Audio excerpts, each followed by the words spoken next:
आज आम कथा हेबा शून्य विषय जोटा कि आज को 1400 वर्ष पूर्वे भारतर गोटे गणितज्ञ ब्रह्मगुप्त इन्वेंट करथिले। कौन आपण माने जानछंती शून्यर खोज किपरि दुनिया को पूरा पूरी भावे परिवर्तन कर पाला। यह केवल एक सिंबल कि संख्या नुहे, यह दुनिया रे गोटे क्रांति आनीदेला। ब्रह्मगुप्त कहते शून्य हूँ गोटे खाली जगह एवं इंडिपेंडेंट नंबर मध्य। खाली जगह माने जदि कौन सी संख्यार पूर्व जदि शून्य को रखा जाए तो सही संख्यार वैल्यू रे किसी परिवर्तन आसे ना, किंतु जदि सही संख्यार लेफ्ट राइट साइड रे जदि सही जीरो को रखा जाए तो सही संख्या वैल्यू से 10 गुण बढ़ाई दे थाए।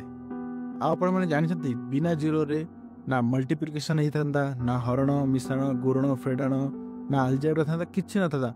इवेन आज का बाइनरी कोड जो द्वारा कि डिजिटली सब कम्युनिकेट हुए, कंप्यूटर तैयारी हुए, सॉफ्टवेयर तैयारी हुए, ए गुड़िक न था जदि जीरो इन्वेंट न होता।